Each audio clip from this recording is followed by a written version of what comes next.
Welcome back to Young Justice. This is Season 4, Episode 19, Encounter Upon the Razor's Edge. Last time we got introduced to the Rocket Arc, which is taking place on New Genesis and Apocalypse, and Makama's there, and we got introduced to the Zods, who might not have even ever interacted with the Super family. Also, it's been pointed out on other reactions and such, but I didn't really, I've been noticing the naming convention of the episodes, but I was sort of like, kneel before, whatever.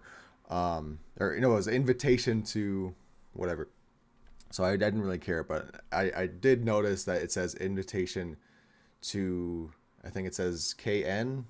No, Neil B right now. So obviously it's going to say kneel before Zod. Now that we've been introduced to Zod, it seems very, 90% sure that it's going to be about him. Very interested to see how he fits into all of this.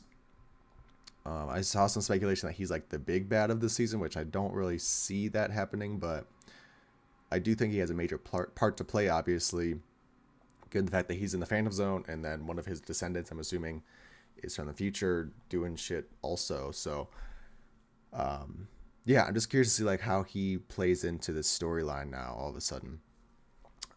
With that, let's just get an episode and see what happens. 3.5 months to collect and assemble materials, and it takes him less than 10 minutes to install them? Yeah, I'm sorry it took so long, but incorporating these rebuilt components from your dead time sphere was a real time suck. Undetectable, but...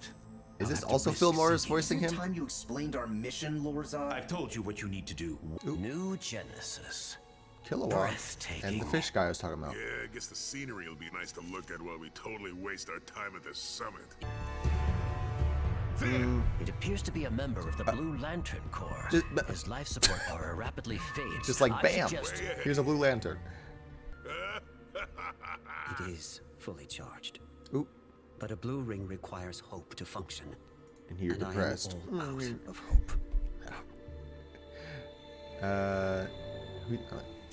I'd heard he's from the Green Lantern animated series, whatever it was called. Thank you, Orion. Greetings, Rocket. He's Darkseid's son, right? Orion is the son of High Mother and High Father. You need to take a closer look, my friend. Greetings, Lantern. Do you attend this summit alone? Okay. Last. A chance meeting here with he the goes. god Metron provided a solution. This little bitch. So I've come to New Genesis to get my red ring back. Ooh. What? Supertown is indeed beautiful. Who the fuck?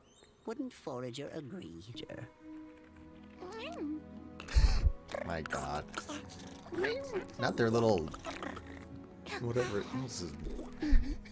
As no one ages or dies there, she had the honor of unknowingly carrying the scion of General Drew Zod for a millennium. World Daxam, a planet orbiting a red sun. Familiar. Thus, preventing us from gaining the powers that were our birthright. But they didn't count on my father's ingenuity. By the time I turned 15, he'd smuggled his loyal followers, along with like-minded Daxamites, to a nearby planet under a yellow sun. General Zod was a menace, determined to assert his dominance over everyone and everything. He wasn't sent to the zone. I was raised to despise the family L. Chief Scientist Jor-El had exposed my father's attempt to save Krypton from its own weakness. Meaning Zod had attempted a coup. His brother, Chief Examiner Zor-El, to sentence my parents to the zone. So I many didn't names. think I could hate anyone as much as I hated Zor-El. the L's. Okay. But now... Supergirl? Chronoton radiation from his stolen sphere washed over us. Making the three of you immune to the changes Lore made to the time stream. Pen there, irradiated by that. Time sphere and stop Lorzad from stopping our future. Okay. Interesting little... We're putting the pieces together finally. The red ring will be yours again. In exchange for your blue ring. Ooh. I mean... Evidence of Darkseid's agents infiltrating You're not using the blue and ring. exploiting the Earth is undeniable. Bruce, You're afraid of a fight? you should all be afraid of that fight. What is needed is a His neutral voice, though. mediator. The Green Lantern Corps is uniquely Earthling. Earthlings, including the 3 Green Lanterns on the scene? Why are there so many Green Lanterns from Earth? It's hard to find qualified GLs. You know, somehow the screwy conditions on Earth produce a lot of potential. The focal point of crises, maybe. But each Green Ring's AI chooses its own lantern based on a subject's love of justice and ability to overcome fear with willpower. Excuse She me. gets self-service on another planet. Using sketchy historical records, I pinpointed the one time in the past, prior to the event, 10 years from this era, that inspired the Legion. We time traveled to the United Nations last year, Oh. when Superboy famously revealed his existence to the world, Oh. and managed to prevent Lore's assassination of Connell. You thought that would be enough to revert the timeline. Yeah, when, where, or how Lore So would you're just strike. following him for All the we could next do 10 was years, is shadow what you think? Superboy, using our powers to hide in plain sight. You have a problem with that? No. I simply wanted to thank you. God.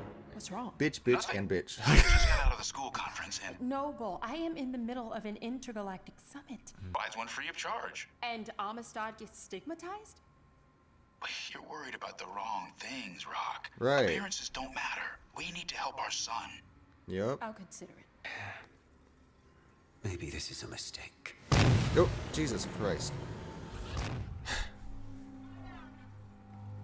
Take off the fucking ring. Something lead to dead ends and the death of hope. You wasted years of my life on fool's errands. And with hope lost, you predictably returned to me to make this trade. Why? Now I may study the blue ring at my leisure as I once studied the red. White, you want to make me angry. You won't like me when I'm angry. Okay. Are you allowed to say that? Your full potential.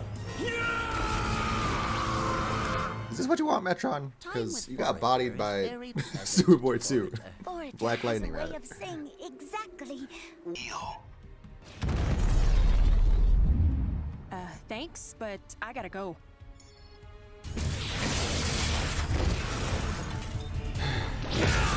Compelling data. Metron's a bitch. Like, I'm sorry. See, that's what I'm saying. If Black Lightning could take you down, a Red Lantern surely could. Oh, shit. Bubble these bitches. Come on. Forager, She better don't be. I've been a fool. What is this?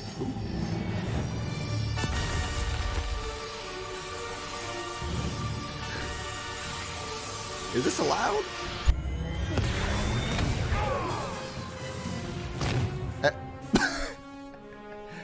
Okay, he's one of the good guys. Kinda. Yeah, I'm like, he's a Red Lantern, Forager dude. is injured. Can you heal with blue light? I think you can, yeah. I was like, now what? Just gonna leave? Just gonna fix everything. Fine, fair enough.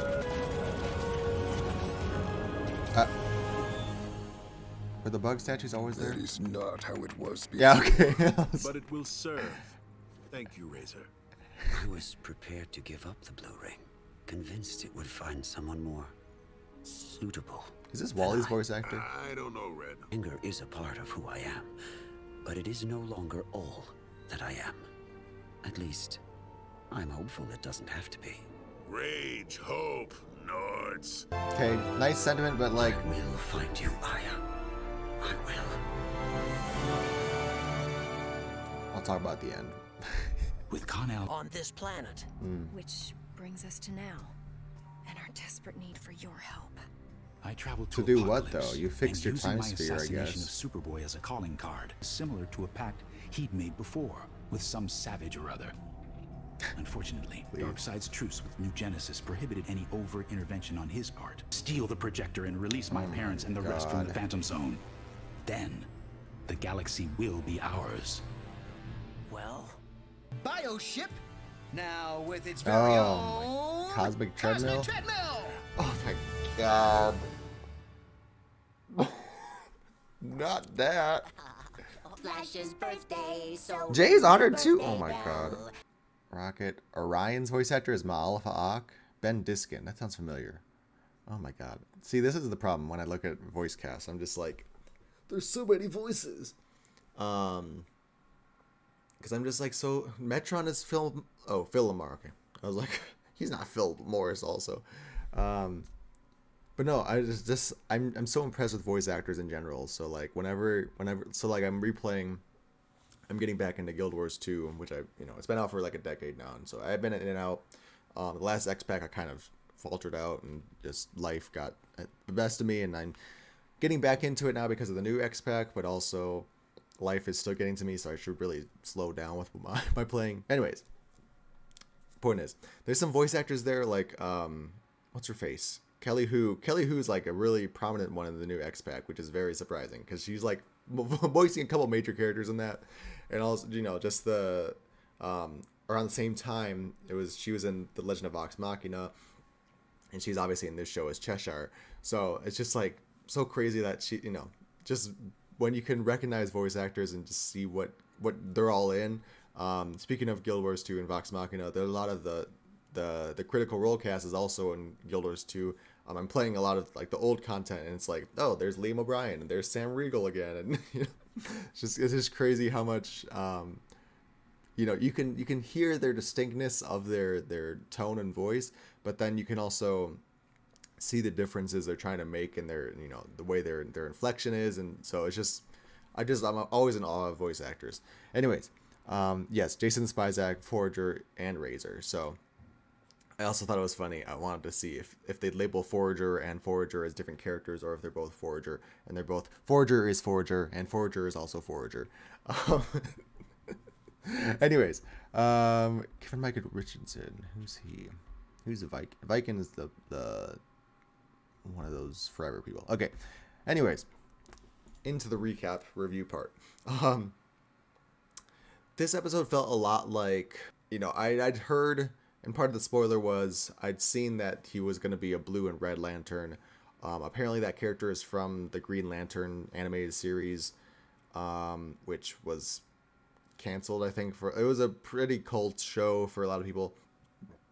Cult classic kind of show. But anyways, this episode felt a lot like kind of tying that story up. If I haven't seen that show, but from what I understand, that character was an OC, kind of like Calder was created for this show. Razor was created for that show, I'm assuming. And so it felt like tying up that storyline because it was a canceled show.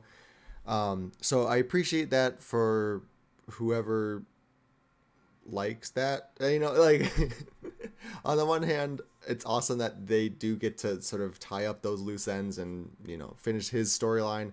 But it did take away, I think, from this episode. And Rocket, there was a little bit of Rocket stuff, and I'll get into that.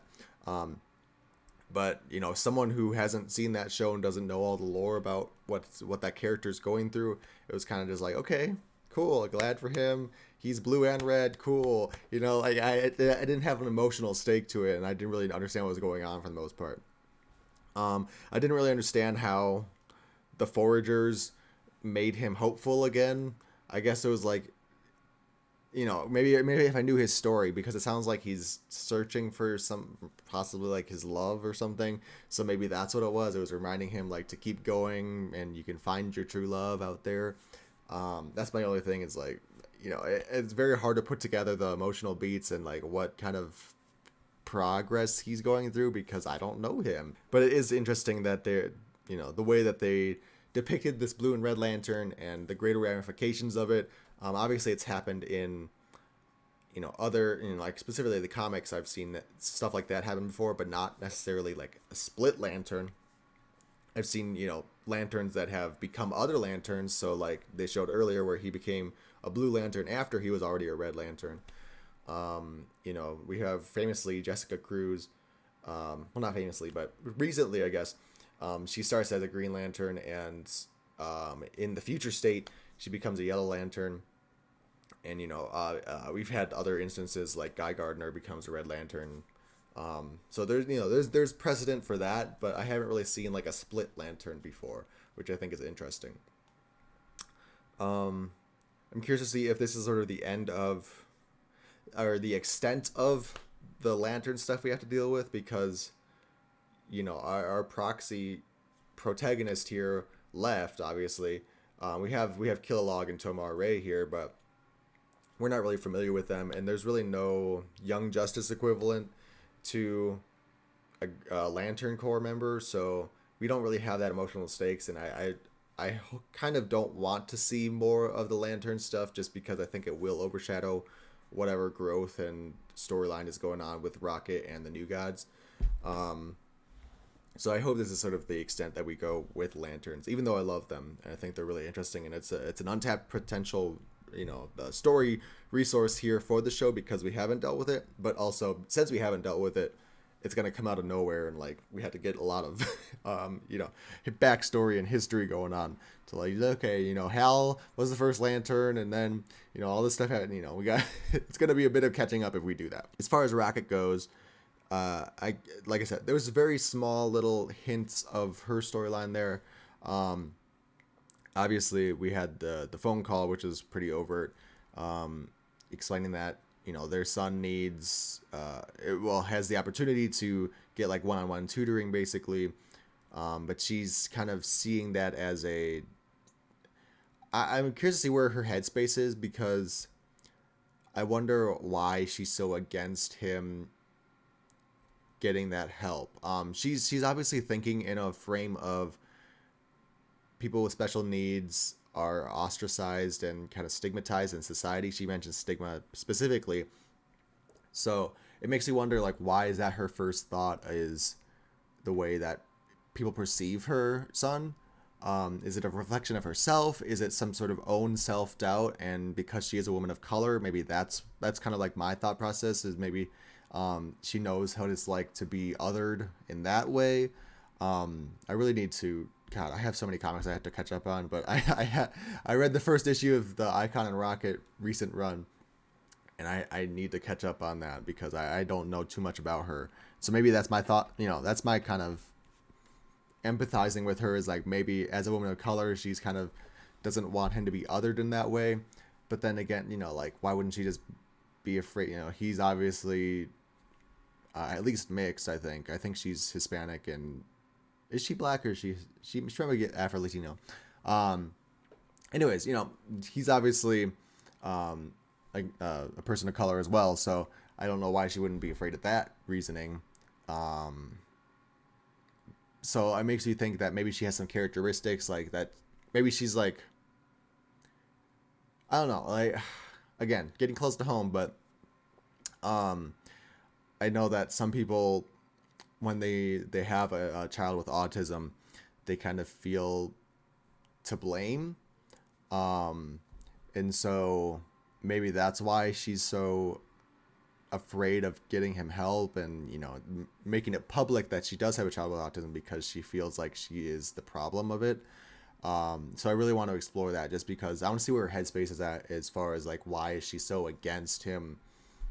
It's just facing reality, and like, this is the situation, and we can do something about it, but she doesn't want to do it. So I just want to know why that is. But obviously, I need to think about it more. But I wrote parentage parallel, so she's they made a point of her calling out the fact that Orion is Darkseid's son, and she didn't like that. But then what's his name? I have the name right here, Viken.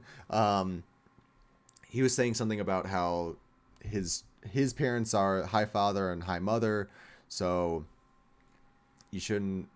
I don't know. I can't remember the wording, and I'll catch it in the edit. But basically, they made a pretty clear parallel because of her reaction, that just because he is biologically Darkseid's son doesn't mean that he is Darkseid's son, if that makes sense. Like Darkseid Jr. or anything.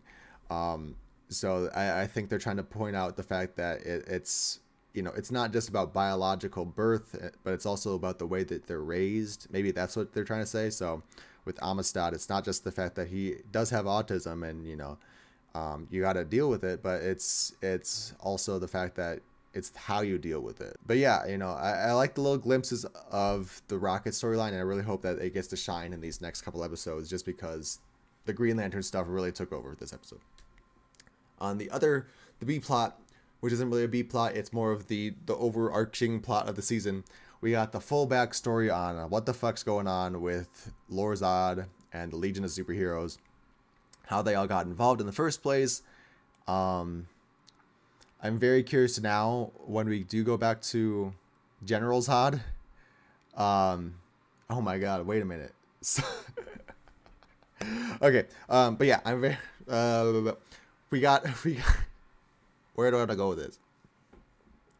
We got the flashback of like how it all went down, all the time stream stuff going on.